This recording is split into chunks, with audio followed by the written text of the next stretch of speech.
Olá, leitores! Hoje nós vamos falar sobre a série Os Últimos Sobreviventes.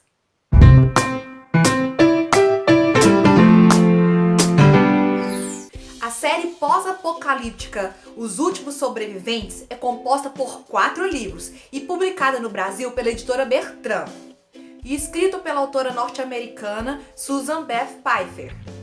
O gênero pós-apocalíptico nos mostra um cenário bem aterrador.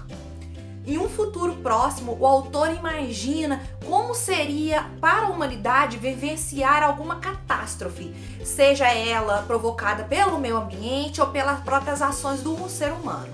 A editora Bertrand Brasil, que é a editora responsável pela publicação dos livros aqui no Brasil, chegou inclusive a divulgar as capas dos 4 volumes. Mas até o momento foram publicados só 2 livros e eu tô com muito medo disso, porque eu tenho muito medo de série abandonada, principalmente porque eu sou apaixonada por esses livros. É uma leitura tão viciante, é tão fluida, que eu realmente acho uma pena essa série for abandonada. Eu queria muito continuar a leitura desses livros e eu tô gravando esse vídeo justamente para isso, para pedir para Bertrand publicar os demais livros. Eu realmente não tenho mais informações, então às vezes tá para sair aí, eu não tô sabendo, e fazendo meio que uma campanha, cruzando os dedos aí para ter a publicação dos livros 3 e 4. A minha edição do A Vida Como Ela Era, o primeiro volume da série Os Últimos Sobreviventes, é esse ainda com a capa mais antiga, né, o da primeira edição. É uma capa meio sem graça, a capa nova, né, da segunda edição é lindíssima, eu adorei mesmo. Aqui tá até as capas como tinham sido planejadas, né, mas que não foram publicadas dessa maneira, que, né, no segunda edição já tem uma capa nova. A segunda edição do A Vida Como Ela Era já segue o padrão dos vivos e os mortos, né? Que é o segundo volume da série, né? Que tem até aqui a capa, não sei se vocês vão conseguir ver direitinho. Espero que sim. São capas muito mais bonitas, eu até fico com dó. Luto pra não ficar comprando o livro só por causa da capa, então eu não tenho o primeiro volume com a capa nova. Mas é muito linda, então se vocês tiverem a oportunidade de comprar no primeiro volume com a capa nova, eu indico. E eu tô aqui falando tanto que as capas são bonitas e de como eu quero que continuem publicando a série e não tô falando da própria história. Então, bora lá? Em A Vida Como Ela Era, nós acompanhamos a personagem Miranda. Esse é um relato em primeira pessoa em que a gente acompanha enquanto a Miranda escreve em seu diário, né? Então a gente tá lendo o diário da Miranda. Ela tem 16 anos e é uma adolescente norte-americana normal que a gente costuma ver aí nos filmes, nas séries norte-americanas. A vida dela transcorria da maneira mais banal possível, lá preocupada com os namoradinhos e os bailes, muito tranquilo mesmo, até que os cientistas anunciam um grande acontecimento no espaço. Um meteoro vai colidir com a Lua. A princípio, se torna quase uma festa.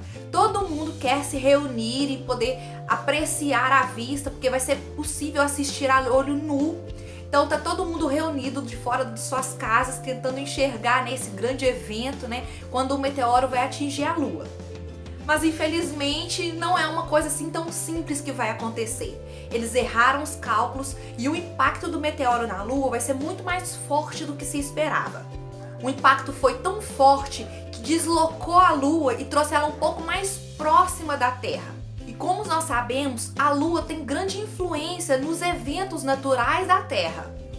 Isso acontece numa noite, no outro dia de manhã, Miranda vai para a escola normalmente, mas a partir daí as coisas começam a enlouquecer. As consequências dessa Lua estar mais próxima da Terra começam a aparecer e são eventos catastróficos. Então o que a gente vai acompanhar no livro, né, durante toda a série, é como os humanos vão sobreviver a essa nova realidade. Como que os humanos vão fazer para superar e para sobreviver a uma Terra diferente do que a gente conhecia. Eu gosto muito de histórias assim, né? De histórias pós-apocalípticas, de distopias, porque eu acredito muito que são nessas histórias que a gente conhece realmente o que o ser humano é capaz de fazer, realmente o que é o caráter, o que realmente motiva as pessoas. Eu gosto assim de, nesses cenários mais tenebrosos, é que a gente conhece realmente a essência do ser humano. E apesar da narrativa ser muito leve, muito fluida, principalmente por ser contada por uma adolescente de 16 anos, né, que tem as preocupações de uma adolescente de 16 anos, realmente a gente se envolve muito com a história. Então eu lembro que quando eu tava lendo A Vida Como Ela Era, eu ficava comendo o tempo inteiro, sabe? Porque a Miranda sentia tanta fome, a família dela ressentia tanta fome, que eu não conseguia parar de comer mesmo estando satisfeita. Então assim, é muito foda, né, gente? Quando o autor consegue fazer uma coisa dessa, consegue envolver a gente dessa maneira, né? Quando a gente consegue experienciar com o personagem. Em Os Vivos e os Mortos, nós também acompanhamos o diário, escrito dessa vez por um adolescente porto-riquenho, o Alex, que está em Nova York. Eu confesso que quando eu comecei a ler Os Vivos e os Mortos, eu me senti um tanto decepcionada, porque eu queria saber demais o que estava acontecendo com a família da Miranda. Eu queria saber como que eles estavam sobrevivendo, eu queria mais informações dessa família.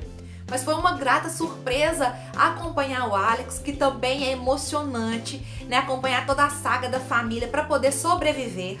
E esse é um dos motivos que eu tô tão louca pelo terceiro e quarto volume, porque eu quero muito agora saber o que vai acontecer com a Miranda e com o Alex. A história do Alex já começa um pouquinho depois, né, da colisão do meteoro com a Lua. Então a gente pega um pouquinho mais adiantado. Eu acredito que foi um pouco mais pesado ler a história do Alex, porque no caso, os pais do Alex não estão com ele. Então ele tem a responsabilidade de cuidar de duas irmãs mais novas. Ele é o irmão mais velho que tem que cuidar das filhas caçulas. Então isso deixou um pouco mais pesado a história, porque esse peso da responsabilidade é amor demais, é querer proteger demais, é fome demais, gente. Então a gente fica aí torcendo muito para que tudo dê certo pro Alex. A gente questiona várias decisões, mas assim, é muito interessante mesmo acompanhar toda essa história. Eu indico essa série, Os Últimos Sobreviventes, para todo mundo que adora uma história pós-apocalíptica, aqueles que gostam de uma leitura bem fluida, que a gente se envolve muito com os personagens. Eu adoro as edições da Bertrand Brasil, porque normalmente ele tem uma fonte grande, né? Então é mais fácil de ler, assim, pra gente que tem um probleminha de vista. E as edições são maravilhosas, revisão muito boa mesmo e super indico. E boa leitura!